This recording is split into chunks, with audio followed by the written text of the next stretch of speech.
মাঝে মধ্যে দেখবে এমন কিছু ঘটে যায় আমাদের সাথে, মানে যেটা কি তুমি ভাবতেও পারোনি বা তার উপরে তোমার কোনো কন্ট্রোল নেই, এরকম একটা ব্যাপার হয়ে যায়। তো যেটা কি হয়েছে, কালকে একটা জিনিস ঘটনা ঘটেছে আমার সাথে, যেটা কি তোমাদের মাঝে শেয়ার করছি। আমার মোবাইলে যত photos, mobile number, phone number, মানে যত কিছু ছিল, মানে সব কিছু আমারই মাধ্যমে কোনো কারণে হয়তো সমস্ত কিছু ডিলিট হয়ে গেছে, বুঝলে তো। তো কিছু কিছু ভিডিওস ছিল যেগুলো কি ছোটো ছোটো ক্লিপস নেওয়া ছিল, বা কিছু কিছু ভিডিও ছিল যেগুলো কি হচ্ছে এডিট করাও ছিল, সমস্ত কিছু মানে ডিলিট হয়ে গেছে। তারপরে প্রথম থেকে আবার শুরু হয়েছে সমস্ত কিছু। তো ভাবলাম অনেক কিছু ছিল যেগুলো কি তোমাদের মাঝে শেয়ার করার ছিল, কিছুই হলো না।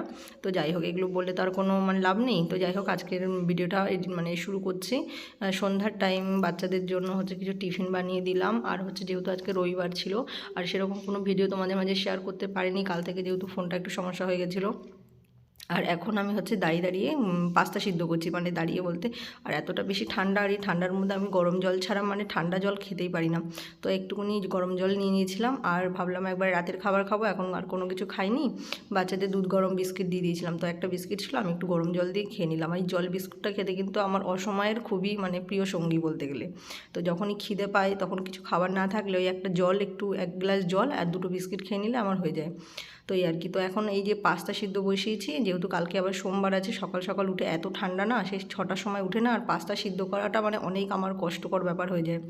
তো সেগুলো এখন সিদ্ধ করে রাখছিলাম কালকের জন্য। আর আজকে দুপুরে রান্না করেছিলাম খুবই সিম্পল, আজকে যেহেতু রবিবার ছিল, ভাবলাম বাচ্চাদের একটু ভালো কিছু বানিয়ে দিই।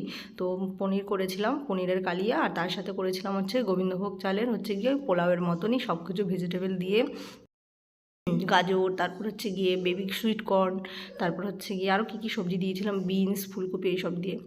তো এই যে এখন পাস্তাটা সিদ্ধ হয়ে গেলে তারপরে আমি হচ্ছে বাদবাকি কাজগুলো করে নেবো। আর ছেলে মেয়েকে হচ্ছে পড়তে বসিয়েছি। আর যেহেতু কালকে স্কুল আছে, স্কুলের অনেক হোমওয়ার্ক আছে। আর এই দিয়ে কিছু সবজি আমি কেটে রাখছি কালকের জন্য, যেমন হচ্ছে টমেটো, ফুলকপি। কারণ সকালবেলা উঠে না মানে ফ্রিজ থেকে বের করার সাথে সাথে টমেটোগুলো মানে হাত দেওয়া যায় না, এতটা পরিমাণ ঠান্ডা। আর উপর থেকে মানে ঠান্ডা যে হিসেবে বাড়ছে দিন দিন, আমি কাজ করতে গেলে আমার খুবই বেশি কষ্ট লাগে। তো আমি রাতের বেলা চেষ্টা করি যতটা হয় আমি কাজগুলো গুছিয়ে রাখার। তো টমেটো যেহেতু পেস্ট করে পাস্তাতে দিতে লাগবে, তো টমেটোগুলো কাটা থাকলে কি হয়, একটু সুবিধা হয় যে মিক্সিতে দিয়ে পেস্ট করে নেব। আর এই যে ফুলকপিটাও হচ্ছে গিয়ে একটু দেখছি, যখন সময় আছে কালকে তো রান্না করব ফুলকপিটা। আর মানে আগের দিন তোমরা কি রান্না করবে সেটা যদি আগে থেকে তোমরা ভেবে নাও না, দেখবে কাজগুলো অনেক সহজ হয়ে যায়। তো ভেবেছি কালকে ফুলকপি আলু রসা করব, তো ফুলকপিটা দেখলাম কেটে রেখে দিই, তাহলে আমার সুবিধা হবে। কারণ দিন দেখতে দেখতেই শেষ হয়ে যায় বাচ্চাদের নিয়ে। তো কাল থেকে সোমবার, শনিবার, রবিবার, শুক্রবার, শনিবার, রবিবার 3 দিন ভালোই ছুটি কাটালাম, কিন্তু বাচ্চাদের পড়া ছিল। আর এখানে পাস্তাটা অনেকটাই টাইম লাগছে সিদ্ধ হতে। আর তার সাথে কি বলো তো হচ্ছে, এই মোবাইলের মধ্যে যত কিছু ছিল না সব ডিলিট হয়ে যাওয়াতে মনটাও একটু বেশ খারাপ, ভালো লাগছে না। অনেক ভিডিও ছিল যেগুলো কি তোমাদের মাঝে শেয়ার করার ছিল, পিঠে বানানোর, তারপরে অনেক কিছু ভিডিও ছিল। তো যাই হোক, পাস্তাটা এই সাইড ট্রান্সফার করে দিয়ে বাদবাকি এখন রুটি করে নিচ্ছি রাতের ডিনারের জন্য। তো টমেটো আর ফুলকপি তো কাটা হয়ে গেছে, রেখে দিলাম আবার সরিয়ে ফ্রিজের মধ্যে। আর হচ্ছে এখন রুটি করে নেবো, অল্প আটা মাখা ছিল সকালের। তো এখন রুটি, যে কটা রুটি হয় করে নেবো। আর হচ্ছে রাইস আছে অল্প করে। আর তো তার সাথে বাচ্চাদেরও তাড়াতাড়ি খাইয়ে ঘুম পাড়িয়ে দিতে হবে, কারণ এখন হাজব্যান্ড বাড়িতে নেই, চলে গিয়েছে। এখন একাকে আমাকে দৌড়াদৌড়ি করতে হচ্ছে, অনেক বেশি টেনশন থাকে সারাদিন। মানে দিন দেখতে দেখতে মানে সন্ধ্যা হয়ে যায়, সন্ধ্যা থেকে আবার রাত, রাত থেকে সকাল, মানে এইভাবে দিন কাটছে এখন আমার, দৌড়াতে দৌড়াতে মানে দৌড়ের উপরেই। তো এখন এই যে রুটি বানিয়ে নিচ্ছি, ছেলে বলছে রাতেবেলা রুটি খেয়ে নেবো, তো ওর রুটি হলে হয়ে যাবে। তো তার সাথে রাইস যেহেতু আছে, অল্প অল্প করে দুধ আছে, দুধ গরম করে দেবো। তো এই হচ্ছে আমাদের আজকে রাতের ডিনার। আর এদিকে পাস্তাটা ট্রান্সফার করে দিতে, পাস্তাটা আস্তে আস্তে সিদ্ধ হচ্ছে, আর একটু হলে হয়ে যাবে। আর এই পাস্তাটা হচ্ছে আটার পাস্তা, তো এটা সিদ্ধ হতে একটু বেশি টাইম লাগে, যেহেতু নর্মাল যে ময়দার পাস্তাগুলো তাড়াতাড়ি হয়ে যায়, কিন্তু এই আটার পাস্তাটা, আটার পাস্তা বা আটার যে নুডলসগুলো হয় পতঞ্জলির, ওইগুলো সিদ্ধ হতে বেশ খানিকটা টাইম লাগে। আর আজকে তো সেইভাবে কোনো ভিডিও কিছু করা হয়নি বলতে, যেগুলো ছিল ভেবেছিলাম আজকে কিছু পোস্ট করা ছিল, সেগুলো তো সবই ডিলিট হয়ে গেছে। তো আবার নতুন থেকে নতুন করে আবার ভিডিও পোস্ট করতে হবে। তো যাই হোক, যারা এরকম ভিডিওস করে বা হচ্ছে যারা ডেলি ব্লগ দেয়, আমি তো ডেলি ব্লগ দিই না, যখন একটু সময় পাই মানে নিজের সময়টুকুনি কাটানোর জন্য মানে এই ভিডিওটা করা আর কি। তো এই নিজের ছোট ছোট ভিডিওগুলো করে নিয়ে পরে আবার দেখতে আমার নিজের বিশেষ করে ভালো লাগে।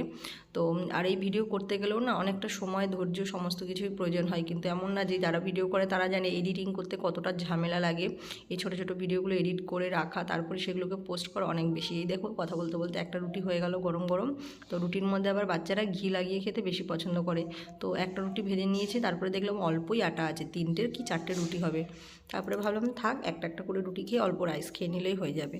তো এই আটার রুটিগুলো না মানে তাড়াতাড়ি মানে হয়ে যায় আমার মনে হয় ভাতের থেকে। তাড়াতাড়ি করে একটু আটাটা মাখা থাকলে আমি যখন সময় পাই তখন না আটাটা মেখে রেখে দিই, কারণ না যখন তখন খিদে পেলে আর ভাত খেতে অতটা ভালো লাগে না, একটা রুটি বানিয়ে খেয়ে নিলাম ব্যাস হয়ে গেল। কিন্তু এই ভাতটা কতক্ষণ ধরে হবে তারপরে খাবো, আর এই শীতের সময় বিশেষ করে দেখবে ভাত ঠান্ডা হয়ে গেলে খেতে কিন্তু একদম ভালো লাগে না। তো রুটি করা হয়ে গেছে, মাত্র 3টে রুটি হয়েছে। যাই হোক সবসময় আটাটা মাখা, এখন ভাবলাম যে একটু আটা মেখে রেখে দেবো। তো ভাবলাম কালকে যেহেতু টিফিনে রুটি দেওয়ার নেই, তো হচ্ছে আটাটা এখন আর মেখে রেখে লাভ নেই, পরে মাখবো। তো এখানে পাস্তাও সিদ্ধ হয়ে গেছে, পাস্তাটা একটু ঢেলে নিচ্ছি, আর তার সাথে একটু গরম জল, যেহেতু গরম পাস্তাটা একদম একটু ঠান্ডা জল দিয়ে হচ্ছে ঢেকে ভালো করে ছেঁকে রেখে দেবো পাস্তাটা। তো এখন এই পাস্তাটাকে একটু সামান্য সাদা তেল মিশিয়ে রেখে দেবো ফ্রিজে। তো কালকে সকালবেলা হলে আমার খুব ইজি হবে পাস্তাটা রান্না করা, না হলে সকালবেলা একদম টাইম থাকে না। দুটো বাচ্চাকে রেডি করতে করতে মানে আমার জান শেষ হয়ে যায়, মানে কি বলবো, 7টা 7:30টার মধ্যে স্কুলে ঢুকতে হয়, খুবই বেশি দৌড়াদৌড়ি লেগে যায়। আর এই যে সমস্ত রুটিগুলো রেডি হয়ে গেল, আর আমারও কাজ কিচেনের এখন শেষ হয়ে গেল রাতের বেলায়। আর সব সময় কি বলতে গেলে সারাদিনের মধ্যে বেশিরভাগ সময়টা আমার হচ্ছে কিচেনেই কাটে কাজ করতে, কিছু না কিছু থাকেই সব সময় রান্নাঘরের মধ্যে টুকুর টুকুর করে আমাকে রান্নাঘরে মানে বিশেষ করে বেশি সময়টা কাটে রান্নাঘরেই। তো এই রান্নাঘর পরিষ্কার করা, রান্না করা, না হলে এটা ওটা মানে কিছু না কিছু করে রান্নাঘরেই বেশিরভাগ সময়টা কাটে। আর যাই হোক এই যে রান্নাঘরের কাজ শেষ, আর হচ্ছে একটু জল খেয়ে নিচ্ছি, কারণ এতক্ষণ দাঁড়িয়ে দাঁড়িয়ে রুটি ভাজলাম আগুনের কাছে। তো যাই হোক সবাই ভালো থেকো, সুস্থ থেকো, সাবধানে থেকো, গুড নাইট, শুভরাত্রি।